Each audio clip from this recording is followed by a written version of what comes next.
The House of Candy by Bożena Niemcowa, illustrated by Artusz Scheiner. Once upon a time there was a poor father who had two children, John and Mary. His daily work was to cut wood in the forest. He was very, very poor. He had no one to take care of the children. They were all alone. As he was away all day, he felt that he should marry again, so that the children should have a mother's care. But the stepmother proved to be a very cruel, neglectful woman who did not want to work. Not only did she not love the children, but she wanted to get rid of them, so she gave her husband no peace. She made up all kinds of lies about the wickedness of the children and said that he must get rid of them. She commanded him to take them to the woods and leave them there. He was afraid of her and at last consented.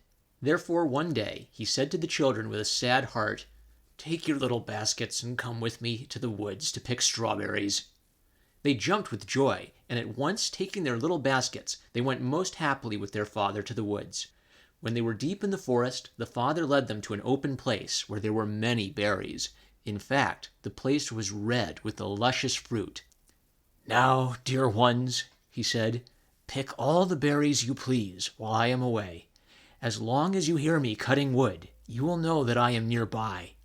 The children began eagerly to pick berries, and the father went a little ways on, where he bound his mallet on a tree.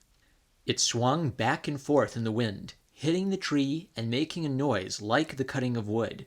When this had been done, the father returned home, leaving the children in the woods. When John and Mary had their baskets full of berries and had eaten their fill, they began to think of looking for their father.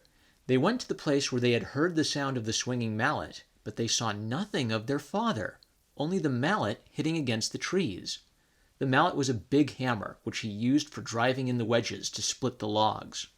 "Where is father?" asked John. "Perhaps he has gone home and forgotten us."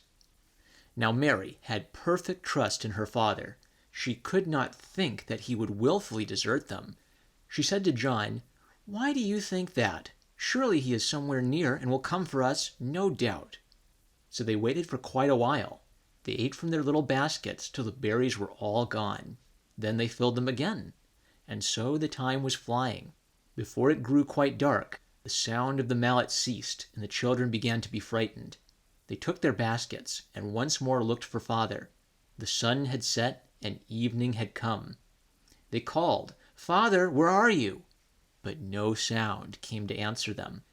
Mary, who was older and wiser than John, but just as much afraid, would not let him see that tears were so near her eyes.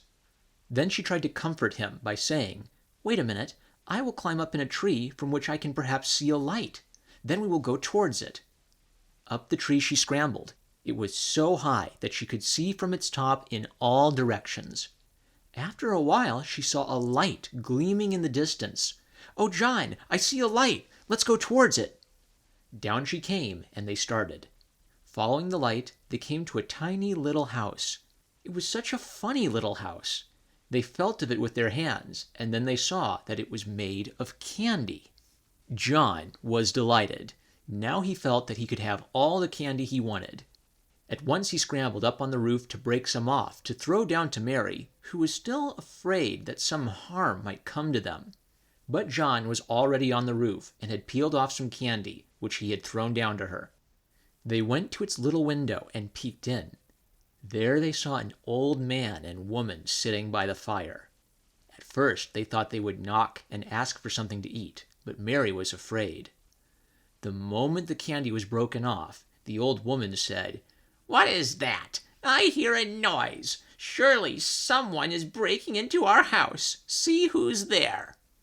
The old man went out and saw a little girl under their window. "What are you doing here? Are you trying to break into our house?" he asked her. "Oh, no, grandfather. It is the wind," said Mary, her childish voice trembling with fear. With this the old man was satisfied as he went back into the house. The children had eaten enough, and they nestled to sleep in each other's arms under the window of the house of candy. In the morning, John climbed up on the roof to get another piece of candy. Again the old woman sent the man out to see what was going on. Mary thought to get rid of the old man once more, but this time he saw two children. Then he went back to tell the old woman, "Quick, "Quick, dear John," called Mary. "We must run away at once, or something terrible will happen to us." For she had heard the old woman command the man to catch the children so that she could roast them for her dinner. John leapt down from the roof. Mary snatched his hand, and they ran away as fast as they could. Suddenly, John and Mary came upon a woman in a field of flax, panting and out of breath. "Tell us, please, mother, where we can hide. A bad old man from the house of candy is trying to catch us. He wants to take us home so that they can roast us for their dinner, because we have taken a piece of candy from their roof." The woman in the field was a good fairy and loved all little children. She determined to help John and Mary, so she said, "Go this way a little distance into the woods. I will see what I can do with the old man." Then she showed the children the path along which they ran as fast as their little legs could take them. After a little while, the old man came along, panting and blowing. Seeing the woman in the field, he called out, "Woman, have you seen 2 children go by, and which way did they go?" The woman pretended that she was deaf and answered, "I am in the flax field pulling up the weeds."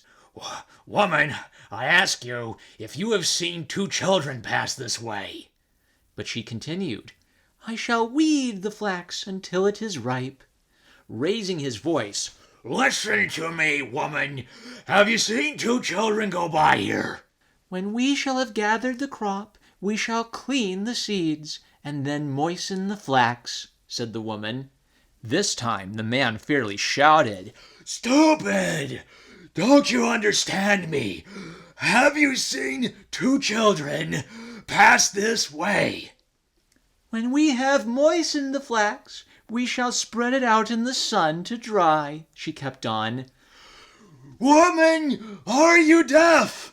Have you seen 2 children pass this way?" "After the flax is dried, we shall comb and then hackle it." "Don't you hear? Have you seen 2 children?" "Then, when the flax is hackled, we shall bind it on the distaff, ready for spinning." "I don't care anything about that. Have you seen 2 children pass by here?" And with each question, he grew more and more angry. "And after we have spun some fine garters, we will wind the rest of the thread on spools." "Tell me, woman, have you seen 2 children pass this way?" "When we have wound the thread on the spools, we shall then weave some beautiful fine linen." "I don't care anything about the linen. I ask you again, have you seen 2 children go by here?" "When we have woven the linen, we shall bleach it. Then we shall cut it out for little shirts, swaddling clothes, skirts, and aprons." "Are you deaf?" he yelled. "Have you seen 2 children go by?"